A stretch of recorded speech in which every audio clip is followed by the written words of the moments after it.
Happy Wednesday and good Maven morning. So if you don't know me, I'm Olivia Denton Thomas, the brand counselor, helping you go from hustling to wholeness with brand strategy.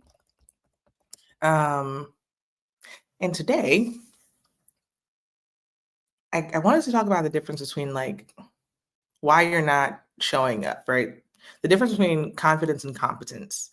I think a lot of us operate in competency, like we know what we know. We know exactly how to do things to make other things happen. But by the time it's time for us to like talk about it or show up or even feel like we are as great as we actually are, we're not amazing at it. So like there's a difference between confidence and competence. So competence is your ability to do a thing. You can compete, right? So if you and another person were next to each other doing the same thing, you'd be formidable, right? And one of the things I know for the women I know who are working their corporate jobs, who are working organizational jobs, who are out there helping people, they are excellent at, excuse me, at what it is that they're doing. Um, there's this like weird thing that happens when they get out into working on their own thing where the confidence is suddenly shot.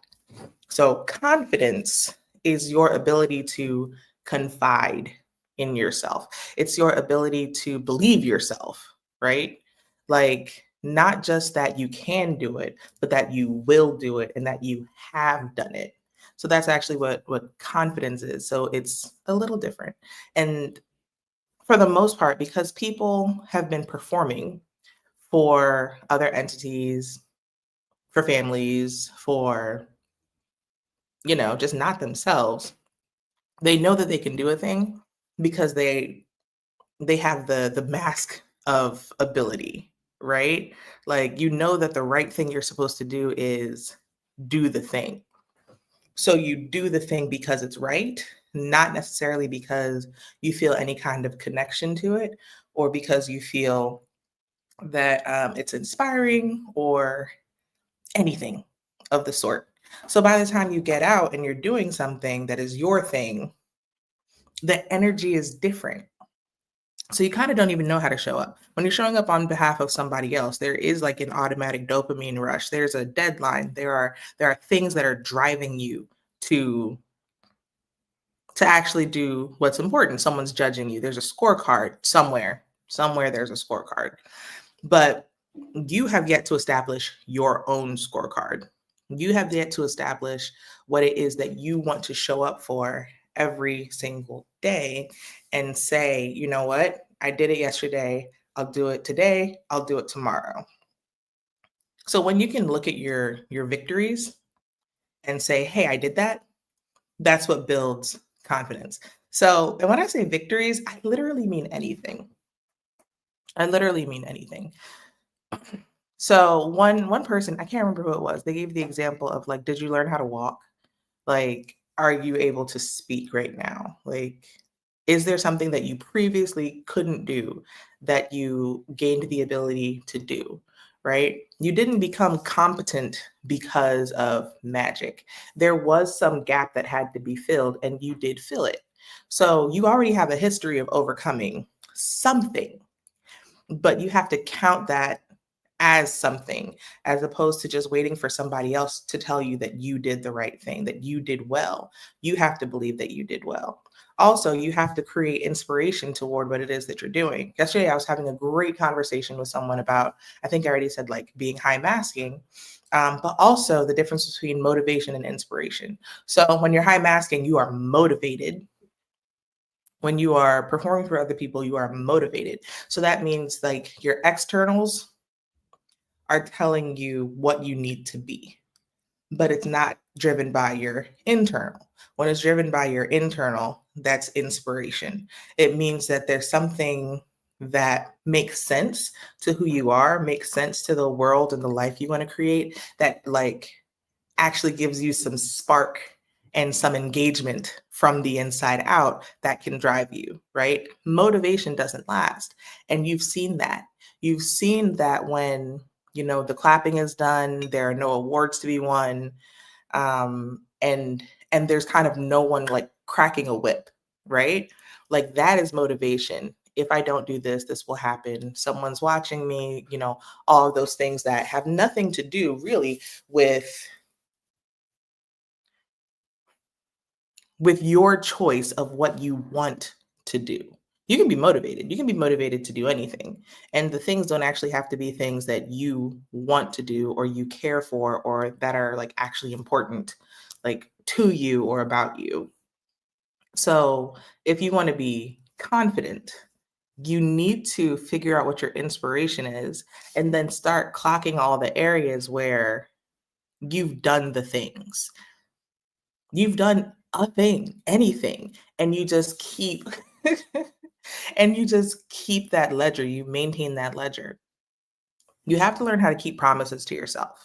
Like, you're probably really good at respecting what other people have wanted and needed from you, and it's like, "Oh, I promised that person this, that, or the other," and you show up, um, with bells, right? Because you don't wanna be judged. You don't want to be rejected. Like a lot of people are way more rejection sensitive than we actually know. And for good reason, right? Because the idea of rejection might feel like desolation. Like on the other side of rejection, there might be a removal of safety in one way or another. So we become sensitive to rejection. So it's like, well, I'm going to stick with this motivation. I'm going to stick with showing up and keeping the promise to somebody else because I want to maintain my standing of safety. But if you've never seen yourself as the place of safety, like you are the environment, right? Then you don't actually recognize the power imbalance that you're actually living in. And when it's time for you to embody power instead of reaching for it from somebody else to say like I have their energy to do a thing, you freak out. You don't want to be seen. You don't know if you're getting applause or if you're getting boos. So now you're like, "Oh my gosh, I don't actually want to show up. I don't want to engage this life like people shouldn't even know that I exist." Um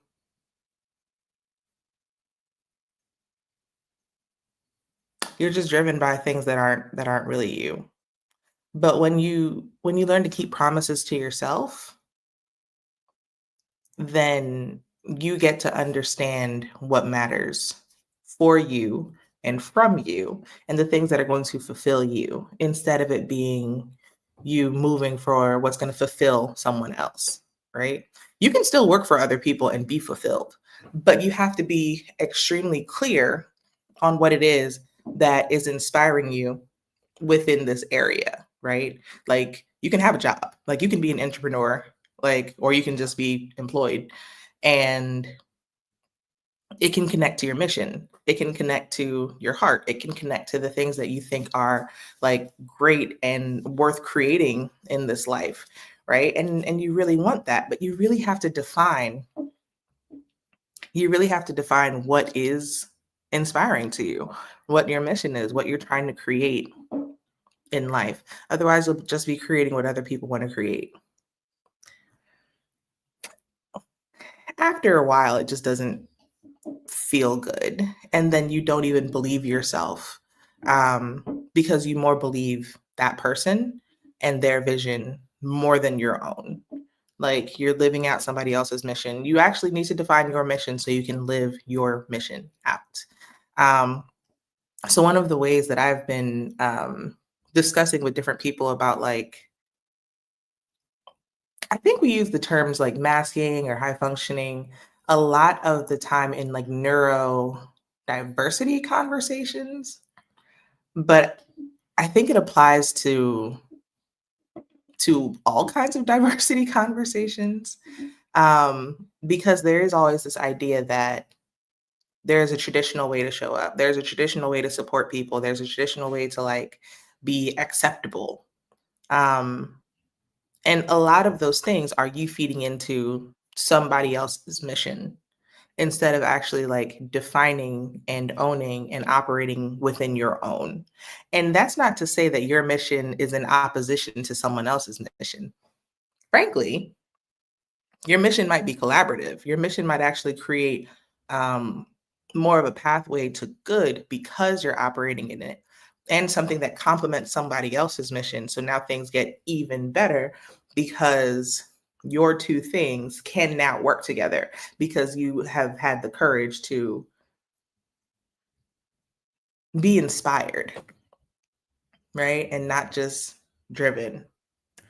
Um, So I just wanted to encourage you. I wanted to encourage you to unmask. I wanted to encourage you to find your own inspiration and not just be driven by motivation, and to keep your promises to yourself. Like it can be the smallest things. Like I am going to eat something good for lunch that is not going to hurt my tummy, right? Um, you really have to ask yourself, does your brain even trust you? There are so many things we do that hurt ourselves, like, and we know they're gonna hurt us, and the only reason I thought about that is, let's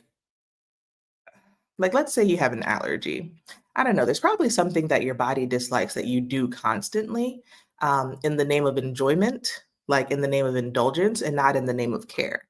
Like, there's periods of indulgence that matter, and even indulgence is a part of care, but overindulgence, like doing things all the time that we shouldn't do, um, that's not care. And I'm not even really talking about food, I'm talking about just, like, existence. Um too much social media, too much television, like too much of anything can be the wrong thing. So, are you giving your body enough balance for it to even believe that you care for it and for it to respond in kind? I think it was, I want to say it was Lauren at her Vival who said that. Check out Lauren at her Vival. Um, Because it's so real, right? Like, how do you trust your gut? This is what she said. How do you trust your gut if your gut can't trust you? That took me out. Like, your body has needs, right? But every single time your body tells you a need and it's explicit, do you actually respond to your body appropriately?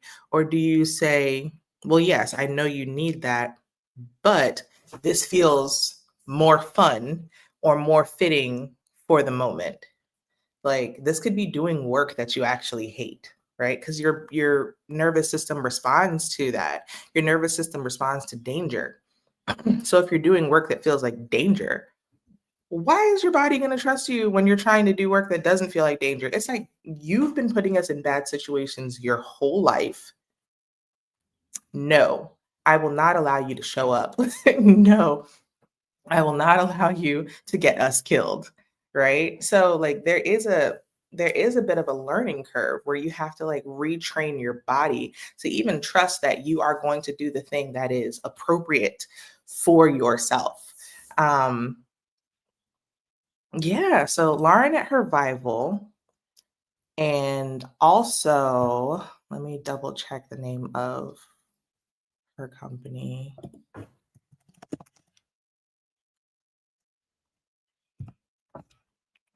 So Lauren at her Bible, she helps people inside and outside of organizations.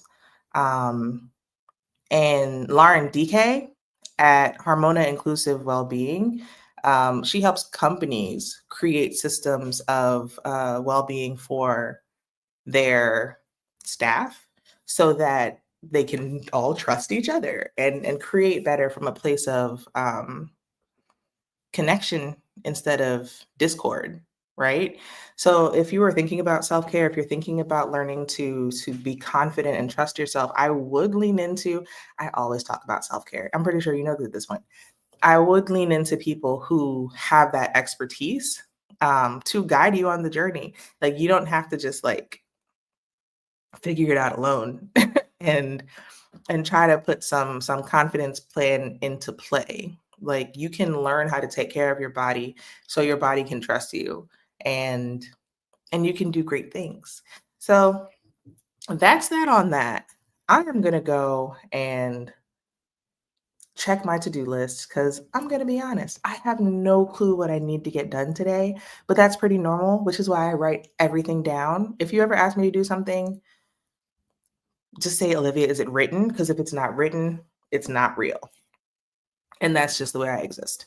So I'd love to work with you. I would love to help you go from being a flustered hustler, somebody who is disconnected and feeling like you are just like moving constantly, but not really seeing the fruits of your labor. Maybe you've made the money, but now you want to move on your mission, to a whole founder. I want you to have alignment. I want you to have systems of communication that feel like yourself, and that are profitable, right? You can be personable and profitable and like cared for.